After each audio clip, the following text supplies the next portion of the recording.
Hi, thanks for joining us today. Today we have a special program with Andrew Rice. Andrew, you've worn a lot of hats, former state senator, founder of Non-Doc, which was an online news service, and now starting executive director of Teen Recovery Services. It means a lot to me because I think, as we both know, Oklahoma is being overrun with addiction. We hear about opiate overdoses. We hear about how hard it is for people to get in recovery from addiction, but we have so few resources here in Oklahoma. Can you talk about the mission of Teen Recovery Services and how you may fit into the equation? Sure, absolutely. So I joined the board last year, volunteer board, and the executive director was getting ready to retire, so ended up being offered that position this year. Teen Recovery Solutions is unique in that the core of what it does is it runs a very small recovery high school.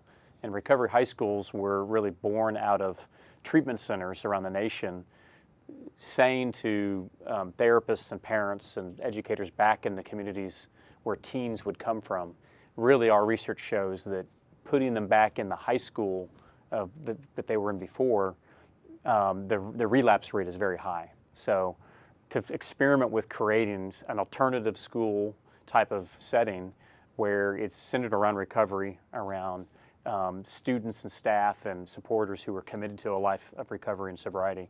And there's about 35 or so of these schools that are accredited nationally, and ours is one of them. It's called Mission Academy. Okay.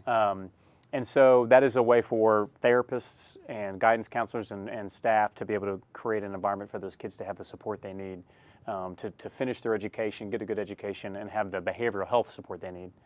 The other component of what we think is important, and this is what we do, is what happens after 3 o'clock on a school day. And another model that's out there that's very active in Houston, which we borrowed from, is the alternative peer group model, and it's just what it sounds.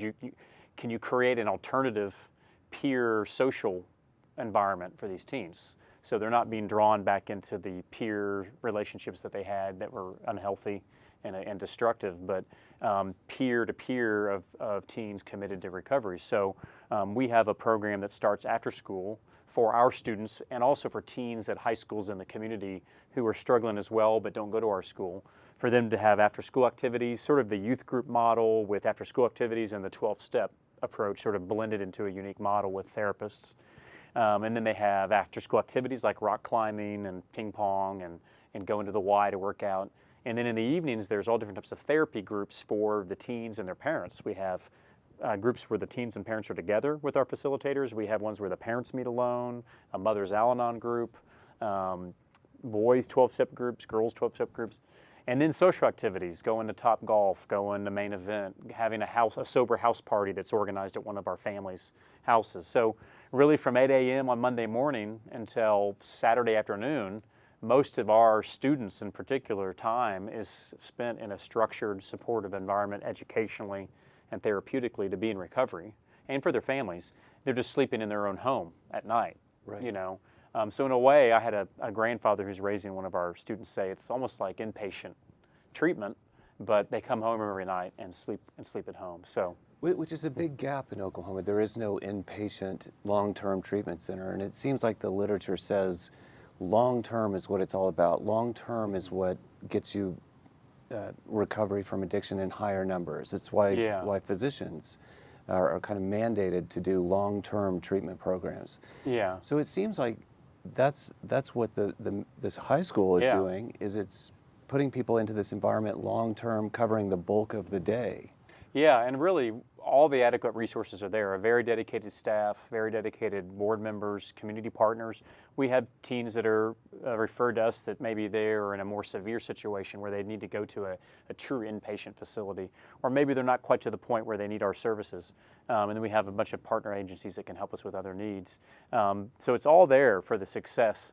The teens got to be willing to want to live a different life, and we create an environment where a life of sobriety and recovery is more fun, if not more fun, than using drugs or alcohol. Right. And the other key component of our model is for the parents or guardians to be actively involved in the recovery process along with the teen. It's not just, I'm going to send my kid there and fix them. It's no, The family needs to get into recovery. The family needs to deal with whatever enabling issues are going on and codependency, whatever it may be, so the whole family can get well. Because this is a type of behavioral health, mental illness, substance abuse.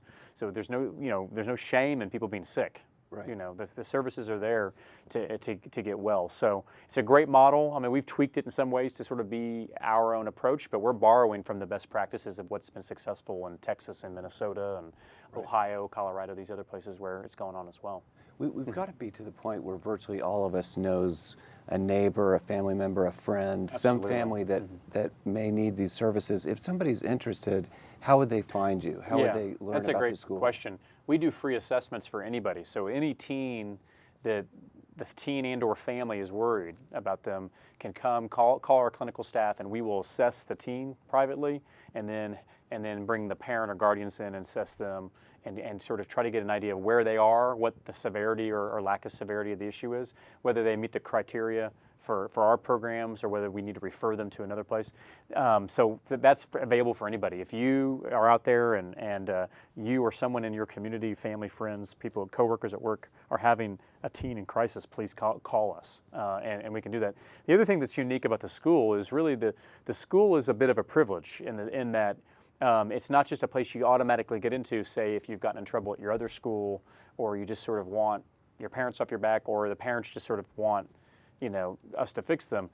We have to see a demonstrated effort of wanting the life of recovery from the teen and the parents and the guardians. So it's an idea of it's a committed, protected environment where we don't want someone just coming in who's not really committed to changing and have that influence our other students. Right. So it's not your typical alternative school where maybe the system, frankly, in my opinion, can sort of dump people. Right. This is really more of, you're in crisis and we can help, but we need to show you're serious about it because the resources you're going to have wrapped around you are valuable, and we don't want you to be not serious about it and have that affect our other teens who are really committed to a sober environment. And our kids are great, creative, bright, dynamic kids who keep their sense of individuality. They're very creative. They're artists. They're not changing who they are. They can still be a lot of the ways they want to be an individual, but in a healthy way, in a way where they don't have to abuse drugs and alcohol to regulate their emotions and deal with life. So I feel very lucky to get the opportunity to work in it. I myself am in long-term recovery, and I've never have ever had the opportunity to for my job, work in the environment like this. And so it was too important or meaningful of an opportunity for me to pass up to really be able to work with a great staff and help them. Right. So like the diabetic that needs to be taking its medication, his or her medication, you want people motivated to fight the disease of addiction, and families that are committed as well. Absolutely. And I think, Ed, that's a great point, because really what we're trying to do is the more success we have, not only are we saving families and saving lives, we are growing the young people's recovery community of Oklahoma City and the surrounding areas to where they can make positive impacts on other young people, and they can see other families who are struggling that may feel stigmatized, or we're the only ones who are dealing with this, can see there's a lot of hope and recovery around them.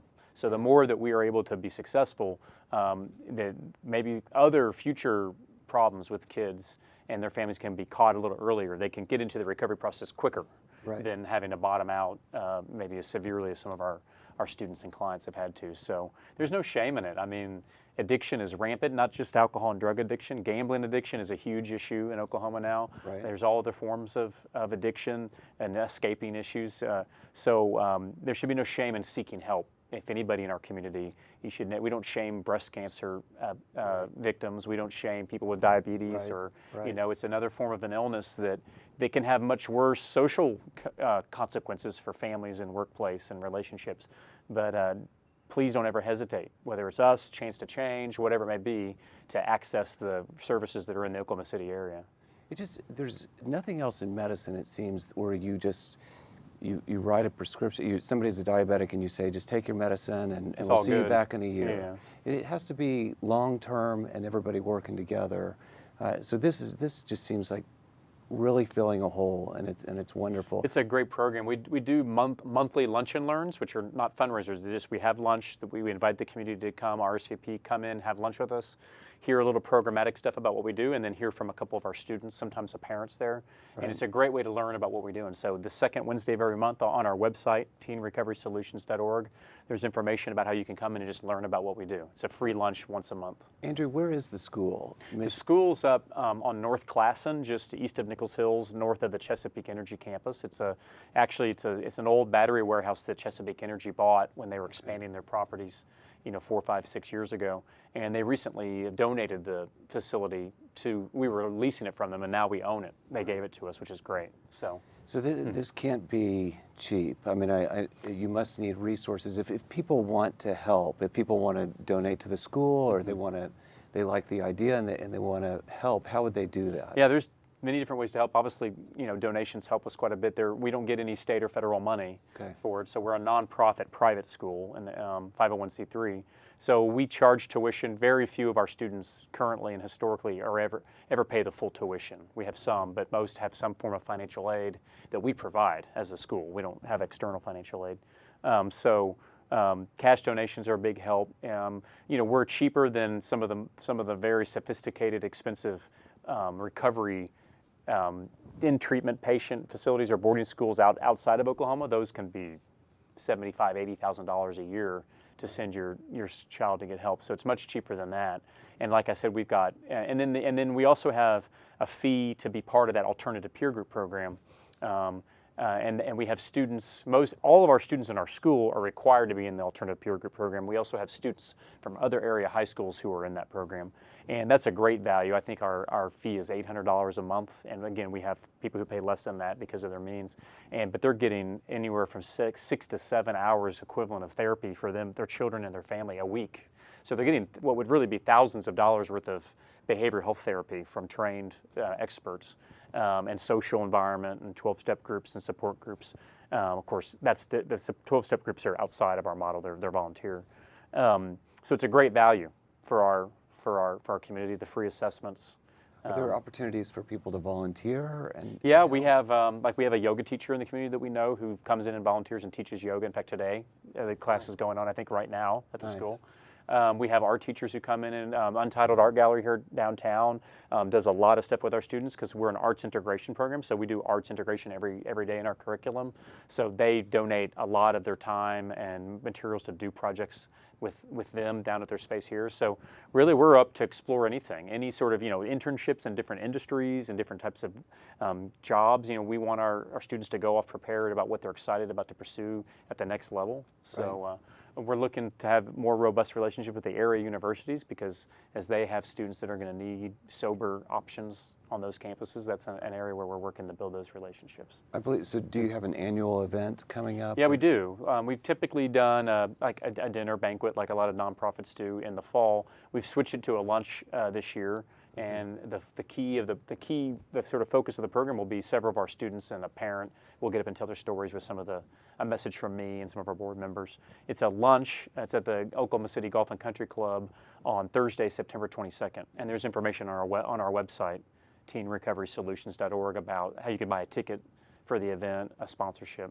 And that's our biggest sort of our biggest event of the year of bringing in charitable money to help with our mission. Great. And on our website, you can download our annual report to see specifically about where all of our money goes and how we spend it. And fantastic. We're audited every year. And that website one more time it's is? teenrecoverysolutions.org. Great. The school's called Mission Academy, and you'll see information about the school as well there. And Andrew, thank you so much for the work you're doing, and this is wonderful. Thank you. Well, I appreciate you having me on, and we really urge anybody in the community who has any concern about someone in their family or someone in another family just to call us, and if we can't help, we can always get them with the right organization. Great. Great. Thank you very much. Thank you.